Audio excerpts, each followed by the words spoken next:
Vous pouvez rien créer même. Regardez seulement, vous suivez même, vous allez voir. Nous, on prie Dieu seulement pour que il vous donne longue vie. Comme Oximo a dit là, il vous donne longue vie. Vous allez voir. Ces pays-là, vous allez goûter ça. Vous allez goûter ça aussi. Et vous avez les arguments pour vous défendre. Vous allez goûter ces pays-là. Vous allez goûter ça. Vous allez vous défendre. Celui qui a raison, il sort. Celui qui n'a pas raison va finir comme les théologues. Voilà, je me mute là-dessus. Et puis, on les cœurs à tout le monde. Voilà, et que Dieu nous bénisse tous et qu'il nous éclaire. Merci beaucoup. Merci. Ok, Armand. S'il te plaît, et KBB, je voulais. Si tu veux me faire descendre, il n'y a pas de problème pour faire monter. Oli a dit en 5 secondes. Tu restes pour d'abord. Oui, Johnny, tu dis quoi?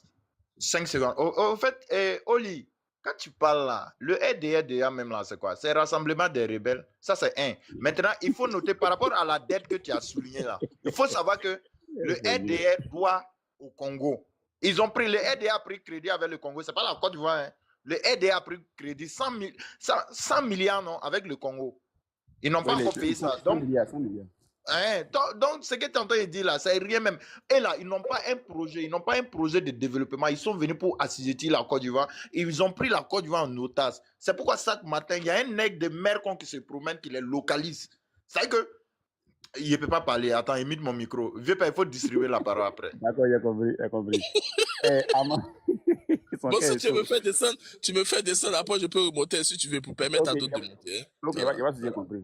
Tu restes souvent pour le moment d'abord, le temps que je vais donner et trouver la parole. Il ne faut pas que le panel reste vide. Okay. Monsieur Ahmad, pardon, Aman, le doyen Aman.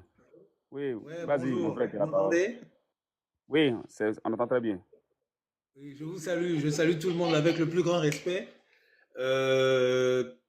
Je vous remercie de m'avoir permis de monter sur ce live d'Oxymore afin qu'on puisse parler de certaines choses. Alors, moi, je viens parler, je vais essayer d'être vraiment rapide parce que ce que je vais expliquer, en fait, vous savez, on parle comme ça, hein, mais si on n'explique pas les fondements et la base de tout ce qui se passe, surtout sur le plan géopolitique, les gens ne vont pas comprendre ce qui arrive à Johnny, du moins ce qui arrive à Johnny, ce que les gens veulent faire à Johnny aujourd'hui.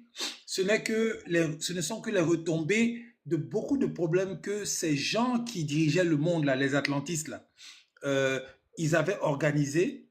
Et maintenant, ils sont en difficulté avec ce qui se passe aux États-Unis avec Donald Trump et son nouveau gouvernement. Et les retombées, là, c'est ça que nous sommes en train de voir actuellement.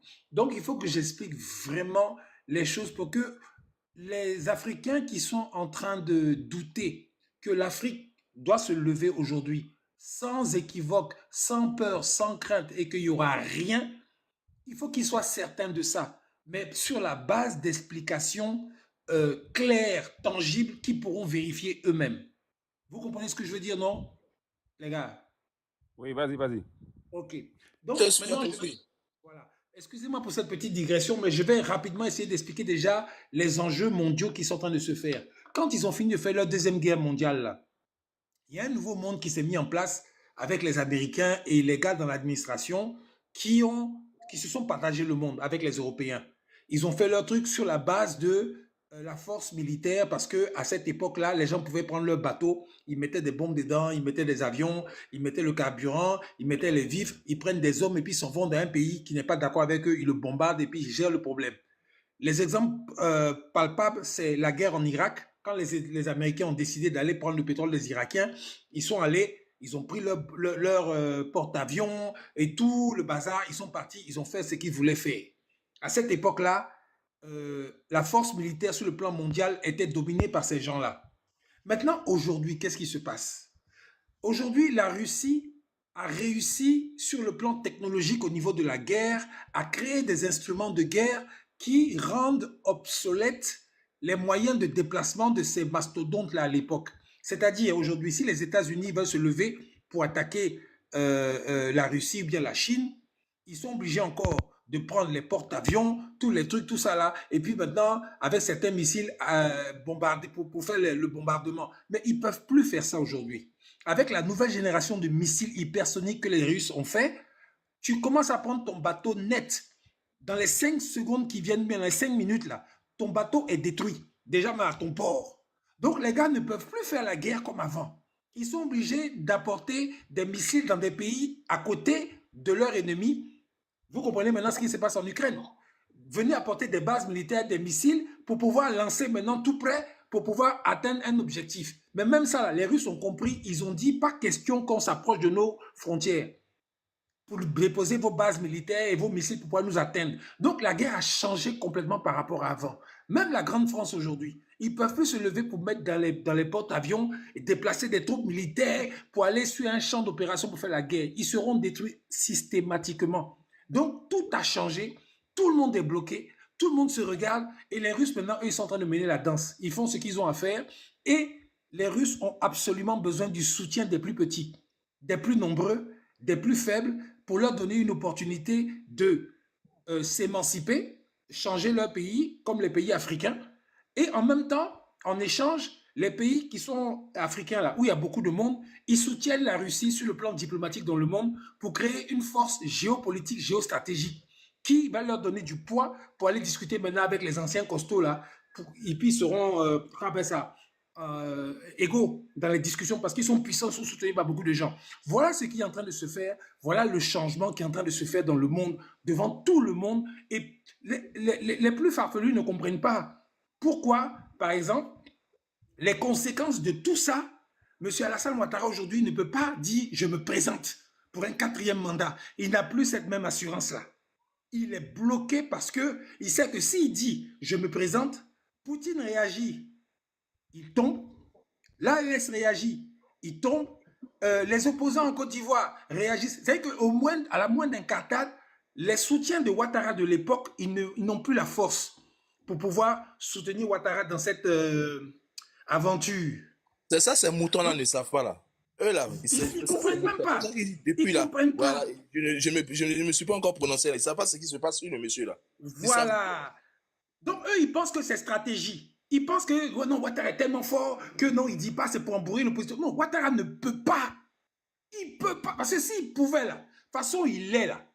Il allait le dire pour se rendre important, pour se rendre costaud, pour se rendre dangereux, comme on dit, le brave tché. Mais il change de stratégie parce qu'il sait qu'il ne peut pas. Mais s'il le dit, ses supporters à lui-même, là, ils vont lui faire la peau. Ses supporters à lui-même, là, qui bouffent l'argent du pays, qui ont des business partout, qui ont leur truc là. Eux, ils vont avoir peur. Ils vont dire à Ouattara, si tu veux nous laisser, tu ne vas pas partir comme ça. Donc, les gars sont en train de le suivre. Chacun se surveille là-bas. Le premier qui veut bouger là, on va se laisser. C'est dans ça ils sont aujourd'hui là. Ils sont désemparés. Ils sont complètement embrouillés. Donc, j'explique tout ça parce que c'est la base de tout ce qui va arriver demain là. Le RDR est mélangé. Parce que les gars, ils ont vu en fait que leur brave tiers là, il n'est pas aussi brave que ça. Ils ont compris pour les plus intelligents hein, que leur brave tiers là, il n'est plus aussi puissant. Donc, observez bien dans les mouvements des politiciens. Observez bien leur comportement. Les plus idiots, c'est eux qui se font voir, c'est eux qui se font remarquer, c'est eux qui se font entendre, c'est eux qui font des discours à la con là. Comme l'autre là, le gars qui est parti dire que oui, Thiam est sénégalais, ceci, cela. Les gars sont complètement bouleversés. Ils font n'importe quoi, ils ne comprennent plus rien. Ils ne savent plus quoi dire même.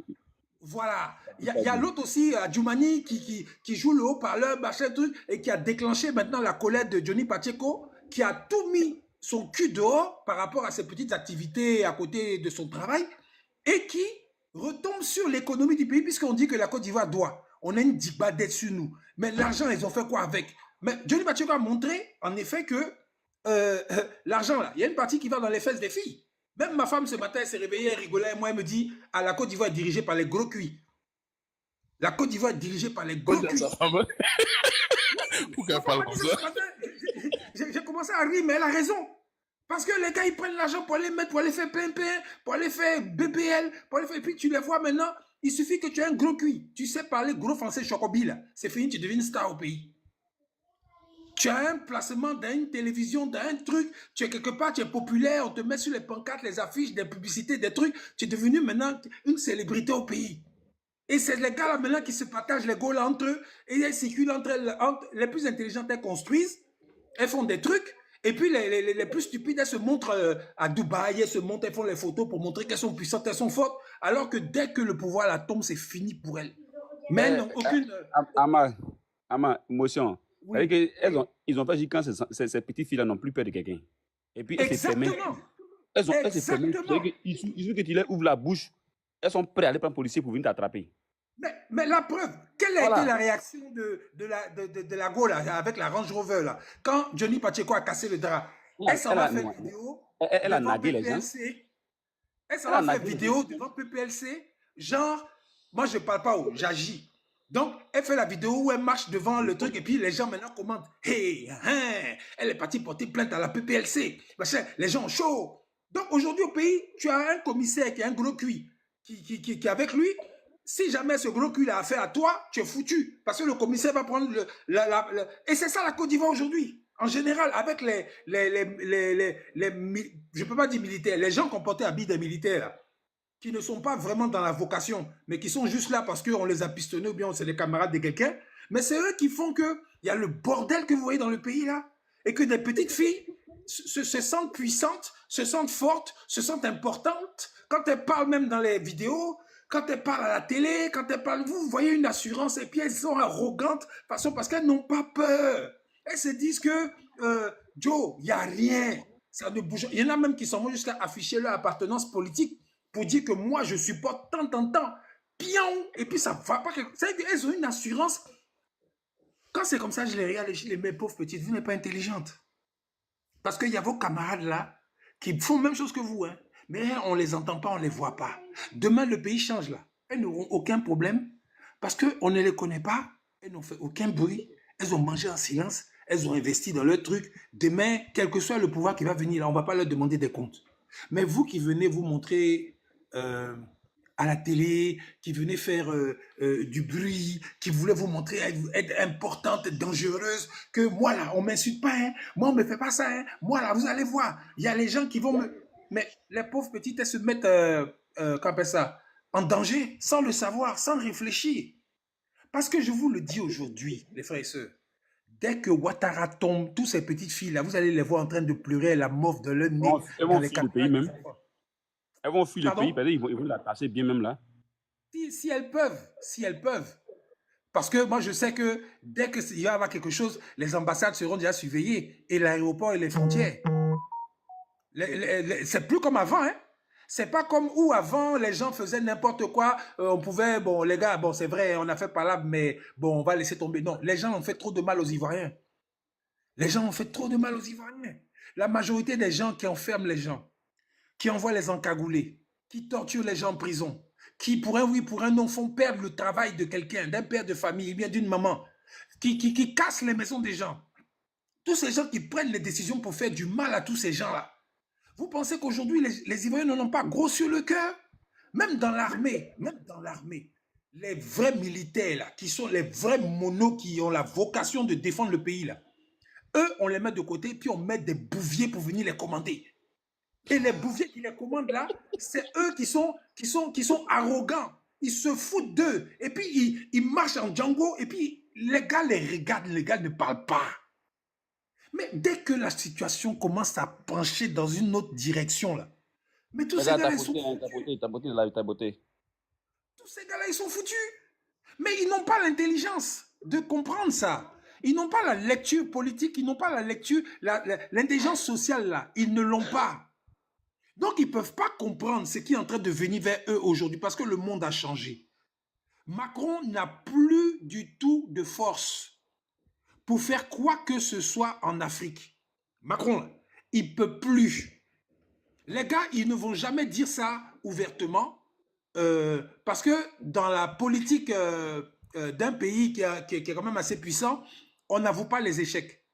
On ne fait que parler des trucs positifs, mais sur le plan de la communication, on ne parle pas des échecs. Et en plus, regardez ce qui se passe en Ukraine, rapidement. L'Ukraine, la Russie a gagné la guerre. Hein. Les Français disaient, Macron disait que non, il est impossible qu'on laisse la Russie gagner. Mais Trump est venu, il a arrêté de faire leurs bêtises, les suivre dans leurs bêtises de dépenses d'argent inutiles là.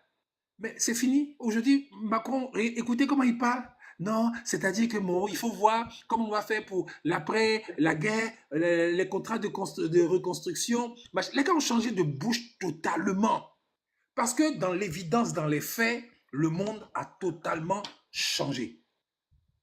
Et si là-bas, ça a changé, là, mais imaginez Draman Ouattara, dans quel état il est? Parce que lui, là, il n'est que la poussière, la poudre, les petits déchets, là, des petits problèmes. Ce n'est pas un vrai problème, Ouattara.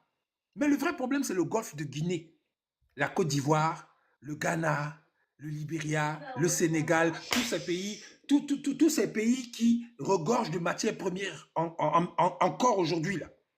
Cette Afrique qui est encore riche aujourd'hui, malgré tous les pillages, là. Parce que les gars n'ont aucune matière première pour faire l'énergie, l'électricité. Ils n'en ont pas en Europe.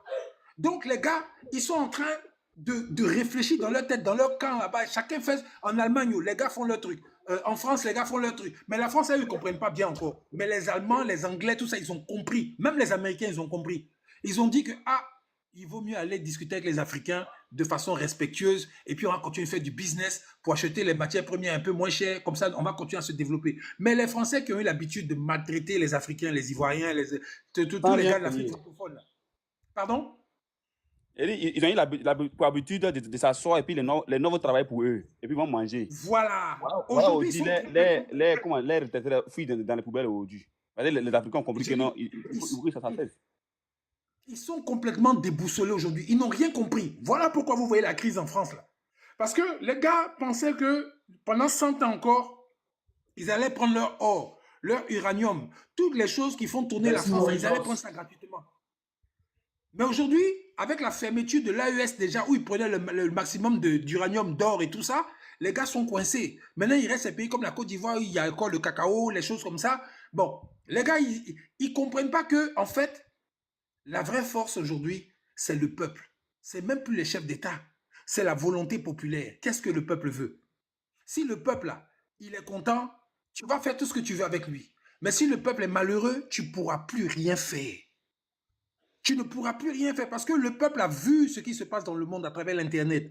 Aujourd'hui, tous les petits villageois, tous les petits gars, des paysans, machin, truc, ils ont un Internet où ils regardent et puis ils voient Dubaï, ils voient New York, ils voient Paris, ils voient trucs sans bouger de leur pays, ils voient ce qui se passe ailleurs, ils voient comment les gens vivent ailleurs. Eux aussi, ils ont envie de vivre cette petite vie-là. Ils n'ont plus envie de se lever, prendre l'avion, aller demander visa, se faire humilier et puis aller laver assiette chez les gens. Eux aussi, ils veulent vivre la même vie de Louga dans leur propre pays. Parce qu'on leur a appris aujourd'hui, grâce au panel, grâce à tous les cyberactivistes qui ont expliqué les choses, que dans notre pays, là, on est riche, on a tout. Donc nous aussi, on peut développer notre pays comme Dubaï. Ils ont compris ça. Donc aujourd'hui, là, c'est eux qu'il faut rendre heureux. C'est les populations qu'il faut rendre heureuses. Mais si tu ne sais pas faire ça et que tu continues à blaguer, enfin, à essayer de blaguer la population pour leur dire non, le pays est joli, il y a des ponts, il y a des routes, on a construit, mais le gars qui réa ça là, quand il rentre à la maison là, sa facture d'électricité là, il ne peut pas payer. L'eau, il ne peut pas payer. Manger, il ne peut pas payer. École, il ne peut pas payer. Il réa son enfant devient de plus en plus bête. Parce que quand tu demandes à son enfant quelle est la superficie de la Côte d'Ivoire, l'enfant te dit union, discipline, travail. Non, mais vous riez, mais c'est la vérité. Ah, mais c'est la vérité. Aïe. Tu demandes à un universitaire une question d'analyse où il faut parler de stratégie. Le gars va te raconter sa misère. Il ne va pas pouvoir décanter une situation. Armand, l'erreur d'Oro n'aime pas ça. Ils vont te signaler. Ils n'aiment pas la vérité. Continue. Faut casser les emmerde. Je les emmerde. Je les emmerde. J'en ai rien à foutre. Au sens propre comme au figuré. Voilà. Donc, où on est arrivé aujourd'hui là? Il y a parce que tout le monde ne peut pas changer en même temps. Vous savez, la révolution en Algérie contre la France, la guerre en Algérie contre la France, vous savez combien de personnes ont fait ça? Est-ce que quelqu'un sait sur le panel? Combien de gars ont été à la base de la révolution en Algérie qui a chassé la France de l'Algérie? Est-ce que vous savez combien ils étaient? Je vous pose la question rapidement. Non, non, vas-y. Ils étaient 22. Ils étaient 22. Ils étaient 22. C'est eux qui ont organisé toute la révolution en Algérie qui a chassé l'armée française et tous les gars, après plein de morts. Mais quelque part, ils étaient 22 à organiser ça. Pour vous dire que pour qu'un pays change là, il n'y a pas besoin d'avoir toute la Côte d'Ivoire qui a compris et puis toute la Côte d'Ivoire qui sort. C'est juste un groupe d'Ivoiriens déterminés qui ont compris, qui peuvent faire des marches, qui peuvent faire des actions toujours dans le cadre de la loi, qui vont mettre en difficulté ces gens du RDR. Parce que je suis sur le panel que je parle comme ça. Comprenez ça en code. Vous comprenez ce que je veux dire? Donc, aujourd'hui, on est arrivé là. Ouattara, RDR, tous les gars là, ils sont coincés. Les plus idiots, ils sont en train de faire du bruit. C'est eux, ils envoient les plus idiots des activistes, ou bien si on peut appeler activistes, les imbéciles comme, comment ils s'appellent, Taliban Choco, tous ces idiots de service là, qui, eux, qui ne servent qu'en fait de chair à canon. Parce que ces gars, ils n'ont pas de cerveau. Ils ne savent pas qu'ils peuvent marcher dans la rue puis se faire abattre un matin, au calme. Dans les rues de Paris, là. Il marche comme ça, lui, il s'en va au travail, mais il s'en va faire ses toutes activités, puis quelqu'un vient, il l'allume. Au calme, et puis ça ne va pas quelque part. Et la police va venir, quand ils vont regarder le pédigré du gars, ah, c'est un bandit, ah, c'est un gars qui a fait la prison, et l'habitude, ils vont faire affaire classée. Et puis ça va nulle part. Et puis ça va nulle part, et puis tu es mort cadeau par rapport à un ministre ou bien un gars du RDR qui t'a appelé pour te donner 5 000 € pour que tu fasses du bruit sur Internet, menacer les gens. Et dans tes conneries là, il y a des gens qui en ont gros sur le cœur. Parce qu'à cause de ton gouvernement là, ils sont en exil, ils en ont gros sur le cœur, leurs parents meurent derrière eux là-bas. Ils sont tellement énervés qu'ils sont prêts à tout pour finir toi. Et toi, tu ne sais pas. Mais les gens qui peuvent te faire ça, ils ne parlent pas beaucoup sur Internet. Ils ne parlent pas beaucoup, ils ne font pas de bruit. Toi qui fais le boucan comme un gros porc, un gros cochon, tu te promènes dans les rues en train de jouer les dangereux. Un matin, ils vont t'allumer, tu ne vas rien comprendre. D'accord, Parce que les gars d'accord. se jouent. Aman, bon, tu vas reprendre encore, hein. On donne la parole à... D'accord, ok, on va s'arrêter là. Voilà. On donne la parole à, comment dire, Love Me, chose est là maintenant. J'avais une motion. Osmo est là, donc faut prendre la parole maintenant. Il y avait. Ok. Ok, quand Love va finir, Love, il faut finir Ouais, d'abord. non, quand on va finir là, comme je l'ai dit déjà parlé, Voilà. donc quand il va finir, tu vas prendre la parole. Maman Love, vas-y. Love Me, vas-y. D'accord. Merci beaucoup, mon frère, de m'avoir donné la parole. Vraiment, je voulais dire quelque chose, mais mon objectif sur live d'aujourd'hui de mon boss Woody, bon, vraiment, je ne voulais pas parler sans lui, quoi. D'accord, vas-y. Dieu merci, lui-même, il est là. Donc, ma première... Bon, d'abord, je voulais poser encore quelques questions, vraiment sur la candidature du président Laurent Gbagbo. Je voulais savoir, on a quel nouveau par rapport à ça d'abord. Après ça, maintenant, je vais dire un peu quelque chose. Voilà, si c'est possible. Ok. Tu sais, le président Laurent Gbagbo, il est candidat. Le RDS s'embrouille, sinon le président Laurent Gbagbo, il est candidat. Parce que du moment où il envoie la CPI, quand le gars était à côté de la CPI a dit quoi? Dans sa grosse. La CPI dit qu'on doit rétablir le président Laurent Gbagbo dans tous ses droits civils et politiques. Ça, c'est un. Et qu'il a agi en tant que chef d'État en ce moment. Vous comprenez ce qu'il a dit? Il a agi en tant que chef d'État. Donc, même s'il allait prendre l'argent à la BCA, ou s'il allait prendre l'argent au FMI, il a agi en tant que chef d'État. Voilà.